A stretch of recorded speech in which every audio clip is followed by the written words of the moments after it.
අපි කාටවත් මරණය පිළිබඳ අමුතු වේදනාවක් නැහැ. දැන් අපි කොහොමද වේදනාවටපත් වෙන්නේ? වේදනාවටපත් වෙන්න හේතුවක් නැහැ.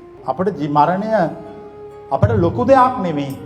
ඒක අපිට අඬන්න, වැළපෙන්න, දෝම් කෑ ගහන්න, විලාප තියන්න මට නම් ඒක තේරෙන්නේ නැහැ. ඇයි එහෙම කරන්නේ මිනිස්සු කියලා? මට එක දෙයක් තේරෙනවා. මේ මිනිස්සු මැරුණාම තව මිනිහෙක් අඬන්නේ එයාගෙන් ලැබෙනේව නැති වෙච්ච නිසා. එතකොට අපිට කිසි දෙයක් ලැබිලත් නැහැ, නැති වෙලත් නැහැ. අපි හැම බලාපොරොත්තු වෙලත් නැහැ. නිසා අපිට දුකකුත් නැහැ. ඔන්න ඕක තමයි බුදුහාමුදුරන්ගේ ඉගැන්වීම. දැන් මං කිව්වේ මේකෙත් මේ අපේ තාත්තගේ මරණෙත් අපි ආ ජීවත් වෙලා හිටිනකන් අපි සැලකුවා. කන්න බොන්න දුන්නා. එච්චරයි. බලාගත්තා එච්චරයි.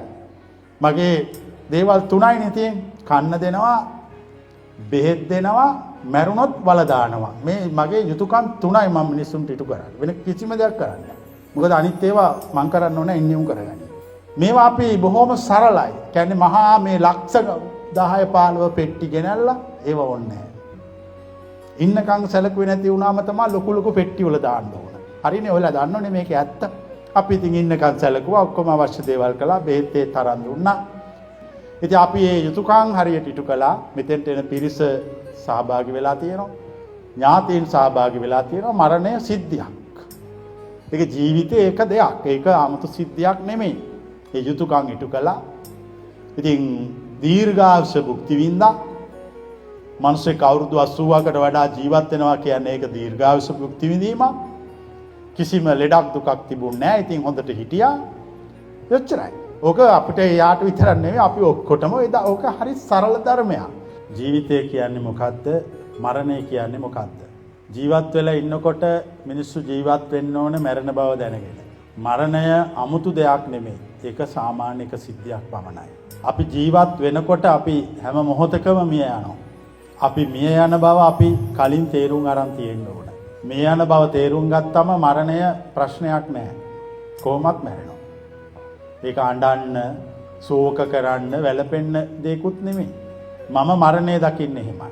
අනික මේ මරුණයින් පස්සේ අපි කාටවත් කවුරුවත් පිහිට වෙන්න බෑ. තම තමන්ගේ සසර සුවපත් කරගන්න අවශ්‍ය දේ අදාද කරන්න ඕන. තමන්ගේ මරණින් පස්සේ ජීවිතය ගැන තමන් ජීවත් වෙනකොට කල්පනා කරන්න ඕන. අරයා පින් දේවි, මෙයා පින් දේවි, ඒවා අපි හදාගත්තු කතන්දර. අපට ඕන පින් අපි තියාගෙන තියෙන්න ඕන. අපි ගමනක් යනකොට ඒ වියදමට සල්ලි අරන් යනවා. අපි කාගෙන්වත් මගදී ඉල්ලන්න බලාපොරොත්තු වෙන්නේ නැහැනේ. ඒ වගේ තමයි මේ ජීවිතය හා මරණය. මිනිස්සු මරණයටපත් වෙනකොටත් තමන්ගේට වියදමට අවශ්‍ය දේවල් තමුන් ළඟ තියාගන්න ඕනේ. අපි හැමදාම දරපු දාර්ශනික අදහස ඒක. ඒක තමයි අපි දරපු අදහස. මැරිලා ඉවර වුණාම අපි දඟලන්න යන්න කලබල වෙන්න අවශ්‍ය නැහැ. සිද්ධිය වෙලා ඉවරයි. ගහ වැටිලා ඉවරයි. දැන් ගහ වැටිලා ඉවර වුණාම දඟලන්න අවශ්‍ය නැහැනේ. ඊට පස්සේ තියෙන ගහ කපන්න ඕන, සුද්ධ කරන්න ඕන, අතු ගාන්න ඕන එච්චරයි. ඉතින් මේ සරල සත්‍ය. මේව මහා ගැඹුරු අභිධර්ම නෙමෙයි. බොහොම සරල සත්‍යයක්. ඔන්න ඔය සරල ධර්මය තමයි අපි මේ මෙතෙක් කල් ඉගෙනන්නේ. ඉතින් මම දන්නේ මෙතන ඉන්න අය අවුරුදු දැන් 15ක් 20ක් ඔය සරල ධර්මය ඇහුවා. ඕක තමයි බුදුන්ගේ ඉගැන්වීම.